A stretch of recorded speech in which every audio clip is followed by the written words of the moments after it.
Hello everyone, welcome to beat the street. तो आज हम बात करने वाले हैं एक बहुत बड़ी केमिकल और ड्रग मेकिंग कंपनी के बारे में, जिसका नाम है आरती ड्रग्स, जो कि स्टॉक बहुत ट्रेंडिंग में है।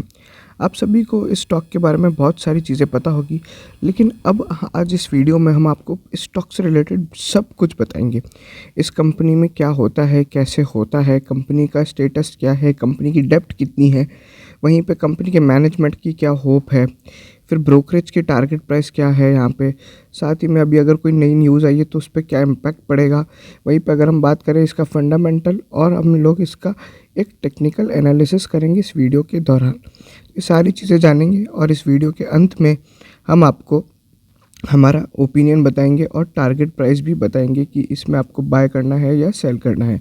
अगर आप हमारे चैनल पे पहली बार आ रहे हैं तो मैं आपको बताना चाहूँगा कि इस तरह के सभी वीडियोस में हम लोग इस तरह का कॉम्प्रहेंसिव एनालिसिस करते हैं। अगर आप ये सब चीज़ें देखना चाहते हैं एक ही वीडियो के अंदर सब कुछ, तो हमारे चैनल को ज़रूर सब्सक्राइब करें और बेल आइकन को ज़रूर दबाएँ। चलिए, अभी मैं बात करता हूँ सबसे पहले एक इम्पॉर्टेंट खबर की। आरती ड्रग्स एक ड्रग मेकिंग कंपनी है, ठीक है। अभी थोड़े टाइम पहले गवर्नमेंट ऑफ इंडिया ने 6,940 रुपीज़ की यहाँ पे एक पीएलआई स्कीम निकाली थी। पीएलआई स्कीम का मतलब क्या होता है? अगर कोई भी इंडियन या फिर फॉरेन कंपनी इंडिया के अंदर यहाँ पे प्रोडक्शन करती है, एक पर्टिकुलर टारगेट अचीव करती है, तो जितना भी रेवेन्यू जनरेट होगा उस इंक्रीमेंटल प्रोडक्शन से, उसका कुछ प्रतिशत यहाँ पे गवर्नमेंट एक इंसेंटिव देती है, ठीक है। तो यहाँ पे अभी जो दिया था वो फार्मा इंडस्ट्रीज़ के लिए दिया था, उसमें से आरती ड्रग्स ने अप्लाई किया है और आरती ड्रग्स को उसके लिए अप्रूवल मिला है। अप्रूवल किस चीज़ के लिए मिला है? तो 2 मिथाइल 5 नाइट्रो इमिडाज़ोल को लिए मिला है, ठीक है ना। अभी इसका क्या है, कमिटेड प्रोडक्शन कितना करना है इनको? 4,000 मेट्रिक टन करना है हर एनम पर एनम में, ठीक है। वहीं पे अभी यहाँ पे कितना इनको वो मिलेगा, तो मैं आपको बता दूँ 10% यहाँ पे सेल्स वैल्यू का मिलेगा per annum for period of 6 years, यानी FY23 से लेके FY28 तक, ठीक है। ये जो कि डेवलपमेंट है ये बहुत ही पॉजिटिव है कंपनी के लिए। और एक ओवरऑल एक यहाँ पे जो कंपनी का जो अभी थोड़े दिन पहले यहाँ पे शेयर प्राइस गिर रहा था, तो उसकी यहाँ पे जो गिरावट है उसको यहाँ पे सब ख़त्म कर देगा और यहाँ पे एक तेज़ी देखने को मिल सकती है। अगर हम देखेंगे अधीश पटेल जो कंपनी के CFO है, उनका क्या कहना है, तो उन्होंने बोला है कि ये जो चीज़ है इससे कंपनी की मार्जिन्स और प्रॉफिटेबिलिटी इंक्रीज़ होगी और स्ट्रांग बैलेंस शीट है, free cash flows generation, committed capex. और यहाँ पे अगर ये जो है इससे हम लोग का क्या होगा, जो डिपेंडेंस ऑन इम्पोर्ट है वो रिड्यूस होगी और यहाँ पे आत्मनिर्भर भारत का जो विज़न है वही इन लोग का भी विज़न है। तो ओवरऑल कंपनी बहुत ही पॉजिटिव है और ये बहुत बड़ा पॉजिटिव डेवलपमेंट है। लास्ट टाइम जब मैनेजमेंट ने Q3 में अपने कमेंट्स बताए थे तो बोला था कि उनको अगर ये पीएलआई स्कीम मिलती है तो इससे उनको बहुत फ़ायदा होगा। तो ओवरऑल कंपनी के लिए काफ़ी फ़ायदा है।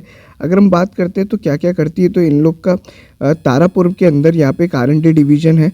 उसी के अलावा manufacturing, APIs, pharma intermediates, speciality chemicals और प्रोडक्ट फार्मूलेशन जैसी कंपनियां ये लोग जैसे काम करती है, ठीक है। तो ये सारी चीज़ें हुई रही। ये बात अभी हम लोग ब्रोकरेज टारगेट की अगर बात करते हैं तो मैं ब्रोकरेज टारगेट की ओर लेके चलता हूँ। अगर आप देखेंगे तो आरती ड्रग्स के अंदर अगर आप ब्रोकरेज टारगेट देखना चाहेंगे तो सबसे पहले जो अभी लेटेस्ट आरती ड्रग पे टारगेट दिया है वो यहाँ पे आनंद राठी ने दिया है। आनंद राठी का टारगेट है 825 रुपये का, ठीक है। वहीं पे अगर हम बात करते हैं एक्सिस डायरेक्ट का, तो एक्सिस डायरेक्ट का 812 का टारगेट है। वहीं पे फिर हम लोग बात करते हैं सेंट्रम ब्रोकिंग की, तो उसका भी टारगेट करीबन 800 रुपये के लगभग है। तो ओवरऑल सभी के ये जो टारगेट्स है वो 812 रुपये के लगभग है। तो ये सारी बात हुई हमारी ब्रोकरेजेस की। अगर हम बात करते हैं कंपनी के यहाँ पे कुछ कमेंट्स की जो लास्ट बताए थे, तो यहाँ पे कंपनी 600 करोड़ का एक एक्सपेंशन प्रोजेक्ट लाने वाली, जो कि ग्रीनफील्ड एक्सपेंशन है। कंपनी का जो EBITDA मार्जिन्स है वो यहाँ पे कंटिन्यू रहेंगे। अगर हम देखें तो जैसा कि कंपनी का मानना है कि जो EBITDA मार्जिन्स है वो सब कंटिन्यू रहेंगे करीबन 19 से 20% के लगभग। और यहाँ पे कंपनी ने एक और बात जो बोली थी कि जो कंपनी की डेप्ट है वो काफ़ी रिड्यूस हो गई है। ओवरऑल जो डेप्ट टू इक्विटी रेशो है वो 0.39 है, जो कि काफ़ी अच्छा है। और ये सारी चीज़ें हैं और कंपनी का मानना है कि करंटली ये लोग लगातार अपने इंटरनल अक्रूवल्स के थ्रू यहाँ पे डेप्ट का रिपेमेंट करते रहेंगे। सो ओवरऑल जो डेप्ट का स्ट्रक्चर है वो काफ़ी स्ट्रॉन्ग है, ठीक है। अभी अगर हम बात करते हैं यहाँ पे एक टेक्निकल व्यू ले लेते हैं कंपनी का, तो टेक्निकल व्यू अगर आप देखेंगे तो यहाँ पे ओवरऑल ये जो सिग्नल बन रहा है वो बाय का बन रहा है। इसके पीछे अभी दो रीज़न है, ओवरऑल टेक्निकली स्ट्रांग भी दिख रहा है और फंडामेंटली भी कंपनी में जो न्यूज़ आई है उसके कारण यहाँ पे क्लियर बाय बनता है। ठीक है, वहीं पे अगर हम बात करते हैं थोड़ी बहुत और चीज़ों की तो मैं आपको थोड़ा बहुत और बताता हूँ। टेक्निकली जो आप चार्ट देखेंगे तो वो यहाँ पे फ्रेश लॉन्ग का बन रहा है। ठीक है ना, फ्रेश फार्मा बाय का यहाँ पे एक चार्ट बन रहा है। अगर आप देखेंगे तो यहाँ पे एक अच्छी खासी रैली देखने को मिल सकती है। उसी के अलावा अगर हम बात करते हैं यहाँ पे अभी और क्या क्या चीज़ें हैं, तो सबसे पहले हम जानेंगे कंपनी के यहाँ पे बारे में। अब जो हम लोग जानेंगे ना वो पूरा आरती इंडस्ट्रीज, आरती ड्रग्स जो जो भी काम करती है उसके बारे में सब कुछ जान लेंगे। ठीक है, चलिए अगर हम देखें कंपनी का यहाँ पे क्या क्या है, तो मैंने आपको बताया था कि इन लोग का तारापुर में वो है। उसके अलावा कंपनी का ये विजन और मिशन है, तो विजन मिशन हम लोग नहीं पढ़ेंगे, की फैक्ट्स पढ़ते हैं। तो लार्जेस्ट प्रोड्यूसर है निम्सुलाइड की, वहीं पे मेटाफॉर्मिन की यहाँ पे लीडिंग प्रोड्यूसर है। फ्लूरोक्विनोलेंस की यहाँ पे कंपनी लार्जेस्ट प्रोड्यूसर है। टिनिडजोल की यहाँ पे लार्जेस्ट प्रोड्यूसर है। मेट्रानीडजोल की, बेंजोनेट की यहाँ पे कंपनी लार्जेस्ट प्रोड्यूसर है। मेट्रानीडजोल की यहाँ पे कंपनी लार्जेस्ट प्रोड्यूसर है। फिर केटोकॉनजोल की यहाँ पे लार्जेस्ट प्रोड्यूसर है। बेसिकली ये सब नाम है कंपनी के प्रोडक्ट्स के जो कि मोस्टली दवाइयाँ हैं। ठीक है, कंपनी की कितनी मैन्युफैक्चरिंग फैसिलिटीज़ है, 12 प्लांट्स है, 100 कंट्रीज़ में है, 1537 एम्प्लॉय है, 50 API मॉलिक्यूल्स है, 80+ फिनिश प्रोडक्ट्स है, 34% एक्सपोर्ट रेवेन्यू होता है। ठीक है, वहीं पे अगर हम देखें मंथली कैपेसिटी API की कितनी है तो 3588 मेट्रिक टन्स है। वहीं पे API प्लांट एरिया है और एबिटा वगैरह अगर आप देखेंगे तो यहाँ पे मैं आपको एबिटा दिखाता हूँ। अगर आप देखेंगे 2020 से लेके 2016 से 2020 में रेवेन्यू के अंदर 13% की CAGR ग्रोथ है, एबिटा के अंदर 11% है और पैट के अंदर 20% है। CAGR ग्रोथ का मतलब क्या होता है कि अगर मान लीजिए 2016 में से लेके 2020 तक किस एवरेज रेट से जो रेवेन्यू ग्रोथ हुआ है, ठीक है ना, उसको यहाँ पे CAGR ग्रोथ कहते हैं। ठीक है, वहीं पे अगर हम बात करें कंपनी का पूरा माइलस्टोन ने कब कैसे क्या हुआ, 1984 में चालू हुई थी और फिर ये सारी चीज़ें हैं। ओवरऑल जो आप देख सकते हैं कंपनी 2003 में लिस्ट हुई थी। उसी के अलावा US FDA में जो प्लांट था उसको 2008 में अप्रूवल मिला था। उसके अलावा अवार्ड्स वगैरह जो कि बहुत मिलते रहते हैं। ये देखिए अगर आप देखेंगे कंपनी के सब मैनेजमेंट की फ़ोटोज़ हैं तो ये सारी चीज़ें हैं। ये CFO हैं, ये MD हैं, ये CEO हैं, ये JMD हैं, ये WTD हैं। ठीक है, तो ये सारी चीज़ें हुई। वहीं पे डोमेस्टिक मार्केट लीडर किस किस में, 10 प्रोडक्ट के अंदर जो 80 प्रोडक्ट्स है उसमें से 10 प्रोडक्ट में ये डोमेस्टिक मार्केट लीडर है। लोकल क्लाइंटेल जो है इन लोग का 3.45% लोकल सेल से आती है और जो टॉप 10 क्लाइंट्स हैं वो 25% यहाँ पे सेल्स कंट्रीब्यूट करते हैं। वहीं पे अगर हम देखें टॉप 10 प्रोडक्ट 77% कंट्रीब्यूट करते हैं। ये दोनों अलग अलग चीज़ है, ये टॉप 10 क्लाइंट्स है, ये टॉप 10 प्रोडक्ट है। वहीं पे टॉप 10 एक्सपोर्ट क्लाइंट्स जो हैं वो केवल यहाँ पे 20% ही यहाँ पे कंपनी का वो करते हैं। तो ओवरऑल जो है ना डाइवर्सिफाइड रेवेन्यू है, किसी भी एक चीज़ पे यहाँ पे ये लोग डिपेंडेंट नहीं है। वहीं पे अगर हम बात करते हैं इसके अलावा सेगमेंट वाइज परफॉर्मेंस की, तो ये आप रेवेन्यू स्प्लिट देख सकते हैं। API जो कि सबसे बड़ा है 79%, फिर फॉर्मुलेशन है 13%, फिर स्पेशलिटी केमिकल 4%, फिर 1% यहाँ पे कंपनी का इंटरमीडिएरीज का है और बाकी सब अदर बिजनेस है। ये आप बाकी देख सकते हैं। अगर हम देखेंगे API सेगमेंट को वापस अगर हम देखेंगे तो और इन लोग ने उसको वो किया है, बट वो लोग हमको नहीं देखना है। ओवरऑल जो आप देखेंगे 19-20 से लेके अगर 17-18 से लेके देखेंगे तो API की जो इंस्टॉल्ड कैपेसिटी और प्रोडक्शन है उसमें लगातार यहाँ पे ग्रोथ ही देखने को मिली है। ये अगर आप देखेंगे वहीं पे जो नेट प्रोडक्शन है कंपनी का 15,000 मेट्रिक टन से बढ़ के 25,500 मेट्रिक टन हो चुका है। तो ये सारी चीज़ें हैं। वहीं पर अगर हम देखेंगे ये आरती ड्रग्स की जो मैन्युफैक्चरिंग फैसिलिटीज़ है, एक गुजरात में और एक इधर है और एक यहाँ पे अपना महाराष्ट्र में है। तो ये सारी चीज़ें हैं। वहीं पे अगर हम बात करते हैं ओवरव्यू ऑफ फैसिलिटीज़, तो ये ग्लोबल फैसिलिटीज़ की लिस्ट है और ये इंडियन की फैसिलिटीज़ की लिस्ट है। वहीं पे अगर हम देखिए एक्सपोर्ट कंट्रीज़ कौन कौन सी है, जहाँ जहाँ एक्सपोर्ट करती है, तो Brazil, Egypt, Pakistan, Indonesia, Bangladesh, Turkey, Netherlands, Mexico, China. ठीक है, वहीं पे अगर हम बात करते हैं ये कंपनी के मेजर यहाँ पे जो कस्टमर्स है वो ये सब है, जिसमें से सन फार्मा, सिप्ला जैसी बड़ी बड़ी कंपनीज भी है, लुपिन है, अल्केम लेबोरेटरीज है, एलेम्बिक फार्मा है, जायडस कैडिला है। तो ये सारी चीज़ें हैं। वहीं पे अगर हम बात करें ये फार्मा इंडस्ट्री में जो API की ग्रोथ एक्सपेक्टेशंस है कंपनी के लिए वो ये है।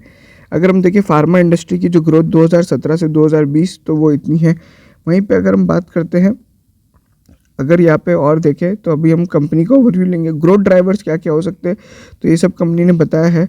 अभी अगर आप देखेंगे तो 100% यहाँ पे ऑटोमेटिक अप्रूवल के थ्रू यहाँ पे एफडीआई अलाउड है, ठीक है। तो ये सारी चीज़ें, R&D बढ़ रहा है 33% की, यहाँ पे कॉस्ट ऑफ प्रोडक्शन जो है वो लोअर है, तो ये सारी चीज़ें हैं। उसी के अलावा गवर्नमेंट भी इन सब चीज़ों को यहाँ पे सपोर्ट कर रही है। एक फार्मा विजन 2020 है जो यहाँ पे गवर्नमेंट इसे फार्मा के अंदर इंडिया को मैन्युफैक्चरिंग हब बनाना चाहता है। इन्वेस्टमेंट प्रपोजल वगैरह ये सारी चीज़ें हैं। अगर हम बात करते हैं आउटलुक, तो ये कंपनी का आउटलुक है। तो ओवरऑल जो कंपनी क्या क्या सोचती है एक एक प्रोडक्ट के बारे में, वो यहाँ पे कंपनी ने बताया है। वहीं पे हम देखते हैं R&D प्रोडक्ट पाइपलाइंस, तो कितने R&D प्रोडक्ट्स हैं जो कंपनी के पाइपलाइन के अंदर, वो यहाँ पे बताया गया है। इसी के अंदर अगर हम देखते हैं, अगर आप देखेंगे API प्रोडक्ट पाइपलाइन, तो प्रोडक्ट अंडर डेवलपमेंट ये सारे हैं। प्रोडक्ट अंडर पाइपलाइन मतलब इन लोग का भी ये सारे जो है बेसिकली R&D के अंदर है। इतने सारे प्रोडक्ट्स अभी कंपनी बनाने वाली है और कंपनी का इस पर रिसर्च जारी है। वहीं पे अगर हम देखेंगे प्रोडक्ट अंडर डेवलपमेंट और भी हैं, तो ओवरऑल जो आप देखेंगे तो काफ़ी प्रोडक्ट जो हैं वो डेवलपमेंट के अंदर है। रिजल्ट समरी जो कि इम्पॉर्टेंट है, अगर आप देखेंगे EPS कंपनी का, तो अभी जो EPS है करीबन 7 रुपये का है। 7 रुपये को अगर आप 4 से मल्टीप्लाई करते हैं, 28 कंपनी का भाव चल रहा है करीबन 680 के लगभग। तो आप देखेंगे जो PE रेशो आएगा वो करीबन 20 से 22 रुपये कुछ आएगा। तो ओवरऑल ये जो है स्टॉक है वो काफ़ी यहाँ पे सस्ते भाव में मिल रहा है। मैं आपको क्लियर बाय करने की यहाँ पे राय दूंगा। अगर आप यहाँ पे देखते हैं 12% यहाँ पे Y-on-Y बेसिस पे ग्रोथ है। और वहीं पे अगर आप देखेंगे प्रॉफिट, नेट प्रॉफिट की बात करते हैं, तो नेट प्रॉफिट ज़रूर यहाँ पे कम हुआ है। अगर आप Q1 FY21 को Q2 FY21 से यहाँ पे कंपेयर करते हैं तो ये सारी चीज़ें हैं। अगर हम बात करते हैं, अगर इसके अलावा और क्या क्या चीज़ें हो सकती है, तो मैं आपको बता देता हूँ। ये Q3 FY21 है, कंपनी ने यहाँ पे इसे गलत लिख दिया है। ये जो है ये Q3 FY21 है, ठीक है ना। और ये Q2 FY22 है, ये भी यहाँ पे Q3 आएगा। तो ये शायद कंपनी ने मिस्टेक कर दी है। और ये Y-on-Y की जगह यहाँ पे शायद यहाँ पे एक जगह Q-on-Q बेसिस आएगा। तो ये थोड़ी बहुत इस फाइल में मिस्टेक है। बाकी मैं आपको बता सकता हूँ, अगर आप देखेंगे तो पिछले क्वार्टर में यहाँ पे कंपनी का रेवेन्यू इतना था, इस क्वार्टर में इतना है, ये पिछले साल का है। तो ये सब है। अगर हम चार्ट देखेंगे तो अपने को एकदम सही से समझ में आएगा। 12% रेवेन्यू ग्रोथ पिछले साल से, 60% EBITDA ग्रोथ पिछले साल से, पैट यहाँ पे 144% की ग्रोथ देखने को मिली है। वहीं पे अगर हम देखें कंपनी के क्या क्या बिजनेस है, तो ये सारे जो 4 बिजनेस है उनका यहाँ पे कंपनी ने EBITDA वगैरह वो सब बताया है। वहीं पे अगर हम देखते हैं रिजल्ट समरी यहाँ पे, उसके बाद FY20 की, तो FY20 को अपने को नहीं देखना, पुराना हो चुका है। ओवरऑल जो फाइनेंशियल ओवरव्यू है, ये आप EBITDA के मार्जिन भी देख सकते हैं जो काफ़ी स्ट्रांग है। पैट के मार्जिन्स भी देखेंगे तो लगातार बढ़ते आ रहे हैं। PBT और PBT मार्जिन और रेवेन्यू सभी चीज़ों में ग्रोथ देखने को मिली है।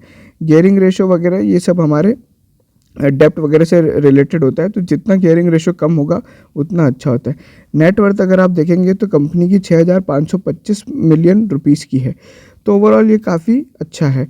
अर्निंग पर शेयर 60 है, तो मतलब ये जो FY20 का है। तो ये सारी चीज़ें, ROE ROCE भी अच्छा है।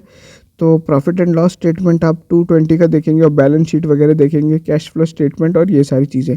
शेयर होल्डर इन्फॉर्मेशन में अगर हम बात करते हैं क्या क्या है, तो जो शेयर आउटस्टैंडिंग है, अगर मैं जैसे आपको बता रहा था 65,720 मिलियन कंपनी का मार्केट कैप है।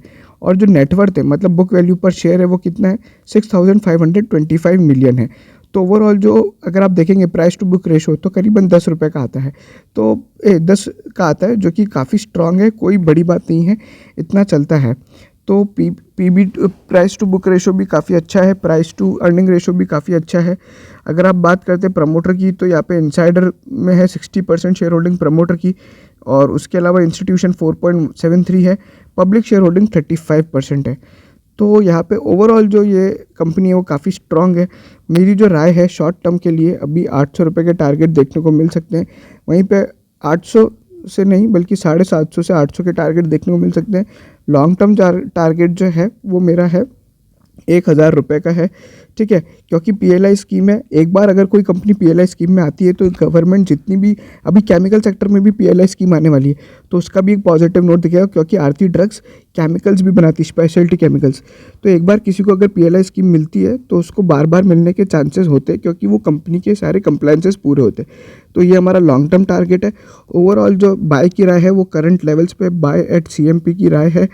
और ये सारी चीज़ें, अगर आप इसी तरह की वीडियोस देखना चाहते हैं जहाँ पे आपको स्टॉक टिप्स और स्टॉक एनालिसिस दोनों एक साथ मिले, मैं जितना जानता हूँ यूट्यूब पे ये सारी चीज़ें कोई एक साथ नहीं करता है, इतना डीप इनसाइट और उसके बाद स्टॉक टिप्स वगैरह बताने का काम भी कोई नहीं करता है। तो अगर आप इसी तरह की चीज़ें जानना चाहते हैं और स्टॉक टिप्स और एनालिसिस एक साथ एक वीडियो में, आज हमने सारी चीज़ें जानी, न्यूज़ जानी, फंडामेंटल एनालिसिस देखा, ब्रोकरेज टारगेट देखे, कंपनी का रिजल्ट देखा, टेक्निकल एनालिसिस देखा, लगभग हमने आज 16-15 मिनट के अंदर करीबन सब कुछ चीज़ें जान ली आरती ड्रग्स के बारे में। ओवरऑल ये एकदम क्लियर बाय स्टॉक है। मैं खुद इसको अभी और बाय करने वाला हूँ, मेरे पास ऑलरेडी है और मैं इसको और ऐड करने वाला हूँ अपने पोर्टफोलियो में। तो ये सारी चीज़ें हैं। अगर आपको पसंद आए तो लाइक कीजिए, सब्सक्राइब कीजिए, शेयर कीजिए हमारा ये वीडियो सभी आरती ड्रग्स के शेयर होल्डर्स के साथ, और बेल आइकन को ज़रूर दबाइएगा इसी तरह के वीडियोस और देखने के लिए। आप सभी का बहुत बहुत धन्यवाद।